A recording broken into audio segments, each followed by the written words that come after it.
এক সময়ের জনপ্রিয় মডেল ও অভিনেত্রী মোনালিসা। দীর্ঘদিন ধরে যুক্তরাষ্ট্রে বসবাস করছেন তিনি, তবে মাস কয়েক হলো দেশে ফিরেছেন। আপাতত পারিবারিক আবহে সময় কাটছে তার। ঈদ উল আজহাকে কেন্দ্র করে একটি গণমাধ্যমের অনুষ্ঠানে হাজির হন মোনালিসা। সেখানে ক্যারিয়ারের বিভিন্ন বিষয়ে কথা বলেছেন তিনি, আর সেখানেই জানালেন সিঙ্গেল লাইফে বেশ ভালো আছেন, খারাপ লাগছে না তার। মোনালিসা বলেন, single life is really good, কোনো চিন্তা ঝামেলা নেই, পিছু টান নেই, নিজেকে নিয়ে ব্যস্ত থাকা যায়, খারাপ লাগছে না। বিয়ের প্রসঙ্গে জানতে চাইলে এই তারকা বলেন, দায়িত্বটা আমি আমার দর্শকের ওপর ছেড়ে দিতে চাই, সবকিছু তারাই নির্ধারণ করুক, এটাই ভালো হবে।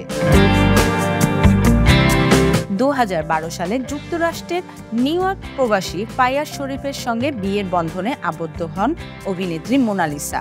বিয়ের পরের বছর অর্থাৎ 2013 সালে নিউ ইয়র্ক পাড়ি জমান তিনি, তবে সেই সংখ্যার সুখের হয়নি তার। বছর খানিকের মাথায় বিচ্ছেদ হয় শরীফ মোনালিসার। এরপর থেকে সিঙ্গেলই রয়ে গেছেন মোনালিসা। মেহনাজ খান, বার্তা24.com।